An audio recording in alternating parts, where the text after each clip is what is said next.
it's going to be a year in June since the chemical peel, and to finally be okay to stand up here, no makeup on, bare bones, like, I'm grateful to be at this point. And I've known Shantae. That was my esthetician. I've known her for a couple of years, and prior to me getting the pill, I had no skin issues whatsoever. So once COVID hit, it really took a toll on me. And I know we don't typically talk about mental health enough, but I had a mental health situation, and once I was hospitalized because of that, all of those, everything that they were pumping into me, the steroids, the medication, because again, since this was like at the real cusp of COVID, they didn't know what I had, and I had pneumonia, bronchitis, and so once I left, it just took a toll on my skin, and I was breaking out completely all over my forehead, my chest, my back.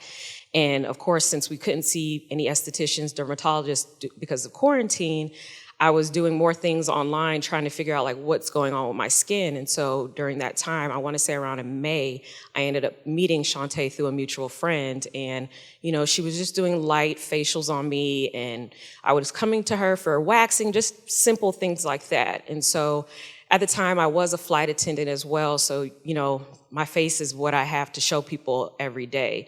So thankfully, I was able to wear a mask at that time to just kind of keep myself just a little bit level-headed and not having to worry about showing my face. And so a little bit fast forwarding till the time that I got the pill, I reached out to her and I was like, hey, Shantae, I think I'm ready. You know, I took a break from flying, so I'm not flying right now. I'm working from home, so I think I'm ready to do a chemical pill.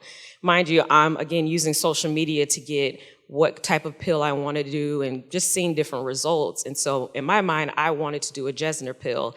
And when I finally scheduled the appointment with her, she's like, we're going to do a TCA. I hadn't done any research on TCA pills, so I was just like, okay, you know, I trust you. You've been my esthetician for a couple years now. Like, I'm in your hands. And so we scheduled the appointment. And when I got to her place, because she worked from in home with her salon, and I was like, okay, I think I'm ready to do it. And, you know, as we're chatting, she's in the kitchen just making a couple of different products that she was going to use for me for aftercare. Again, I'm not knowing the full extent of what needs to be done post-care, but I saw her pull out that olive oil, and I was like, okay, I guess this is normal.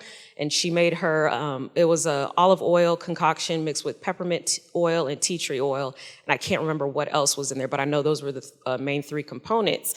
And so as she's doing that, she's walking me through the process of how we're gonna do the pill, and she was like, well, we're gonna start with dermaplaning. And I was like, we've done dermaplaning in the past. I don't like it at all because I get really bad cysts all on the side and underneath my jawline. But she was like, if we don't do it, the pill's not going to penetrate well enough. And I was like, okay, again, I knew that should have been a red flag for me, but in my mind, my discernment was just not as strong as it should have been. And so, you know, she walks me through that, and then she said, we're going to do microdermabrasion. Again, that's another layer taken off there.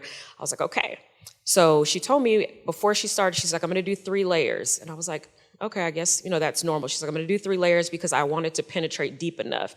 And I realized she did the 3 layers because previously when she did the pill on another client, I guess they didn't pill as much as they wanted to.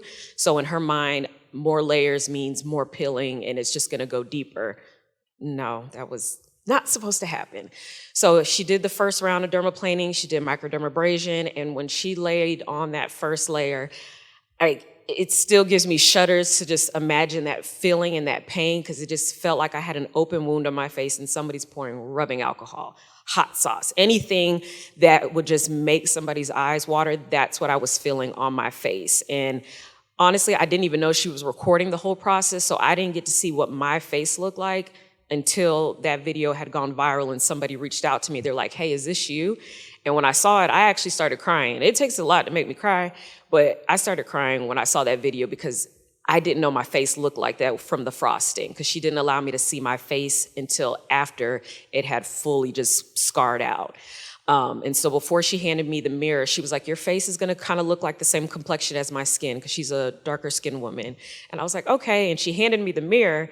Excuse my language, I was like, oh shit. I was like, supposed to look like this? And she's like, yeah, this is normal. She was like, this is perfect. This is exactly how it's supposed to look. And I was like, okay. And it was so painful. It just kind of felt like a char-grilled texture on my face. And she ended up putting a layer of that oil concoction on, and then this sunscreen. It was a spray sunscreen. It was liquid, and I can't remember what brand it was because she put it in a bottle with her label on it, but it was something that smelled familiar to me, like a sun bum. And she was like, yeah, this is perfect. This is how it's supposed to look. So now I'm starting to get a little hesitant and uncomfortable because I'm like, I've seen other people online getting pills and their face didn't look like this. Their face looked normal. So I reached out to my best friend when I got home, Peter, and I was like, Peter, is this normal? And he was like, I get chemical pills all the time. Mind you, he is Asian, but he was like, Symone, your face shouldn't look like this. So that's how I ended up getting connected to Lauren, who is now my current esthetician and who actually got me not only to this place, but with my dermatologist as well. And so he was like, just text her, see what she has to say, and hopefully she can help you. So I reached out to her, sent her pictures. Mind you, I've never met her before. She's never met me. And I just appreciate her so much for, one, taking the time just to walk me through the process of healing and guidance and not knowing anything about my situation. And so she was like, what aftercare products did she give you? And I was like, well, the brand on here, they're small samples, and it says Circadia, but the pill she gave me is from a completely different brand. So come to find out, she just gave me post-care products from a sample kit that she had on top of the homemade products that she had. So nothing that was provided to me had anything to do with the brand of the chemical pill. And so when I went on to the company's website, they don't require a license to purchase anything from them. Anyone can buy from them. But they do have a disclaimer that this pill is not recommended for someone of my pigmentation. And I'm like, okay, so she bypassed the aftercare kit, and you guys don't have any way of confirming whether or not someone is licensed to do this. So I reached out to them and I'm like, if I choose to go through legal action, you guys are in a way liable for not having the right precautions to stop people from doing this. So of course they try to do damage control, and they sent me aftercare products. And I'm like, so it was available for her to get, but she chose to not do it. And for me, it just really broke my heart because I felt like an experiment. And when I trust someone, I trust that they care about me the same way that I do about them, and I didn't feel cared for at all. So, I reached out to Shantae to let her know, like, I think something's wrong, and that's when the gaslighting kicked in. It's, oh, Symone, you put water on your face, because she did not want me to wash my face for 6 to 7 days. So she wanted me to use she wanted me to use all of the aftercare products, but she's like, for 6 to 7 days, I don't want water on your face, no cleansing, nothing. But I had to put water on my face because the moment I put that oil and the sunscreen on, it was burning even more. And I'm like, I have to wash this stuff off. So the moment I told her that I used water, it turned into, Symone, this is your fault. This is why you're here. So overall, I know this was a learning experience, and I'm grateful for the people that I met. I'm grateful for Stephanie. I'm grateful for Pam, and just being able to feel seen and heard, because for a while I didn't feel like that. And I ended up reaching out to a dermatologist as well, despite talking with Lauren, and I ended up getting a fungal infection because of the oil. So what she had given me to put on my face, it was feeding the fungus, because I kept feeling like little ants crawling on my face every day. And I'm like, what is going on? And I'm just scratching and scratching. And she was like, you have a fungal infection.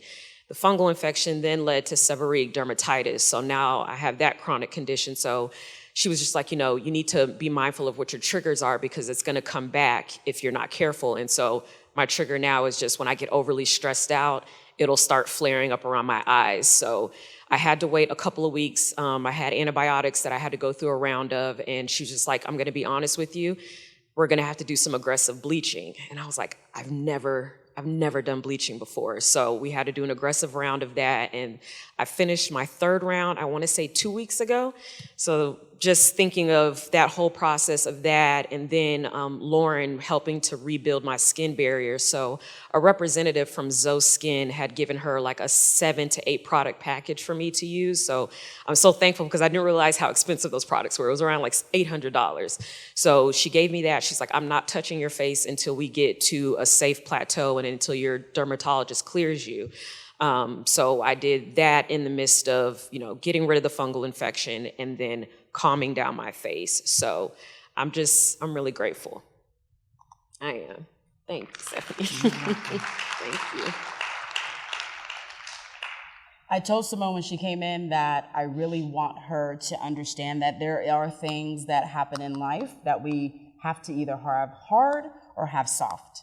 And I wanted her to come here so that all of you here could learn and be open to understanding from a client's point of view, not only the emotions, remember, because I talk about client relationships, right? But understanding from a chemical level and also working with Pamela so you guys could understand and see in real time. We will never, ever have this at any educational thing in our industry.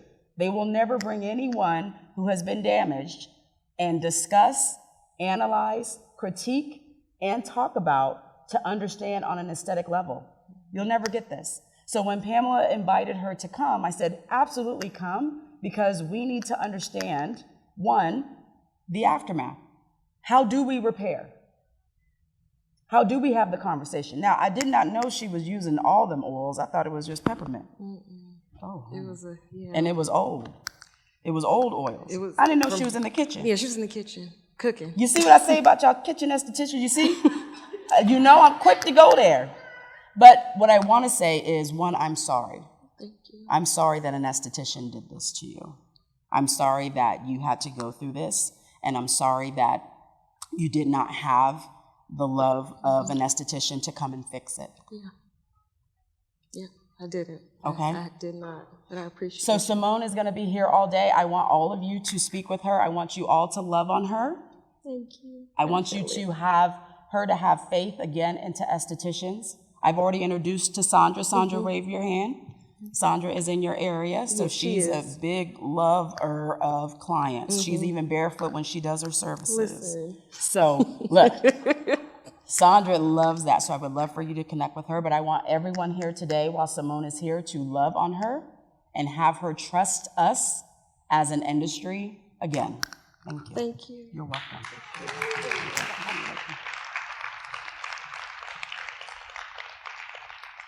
We have some lessons in that story, don't we? It's hard, right? It was hard to hear. But I think a lot of us need this wake-up call as well.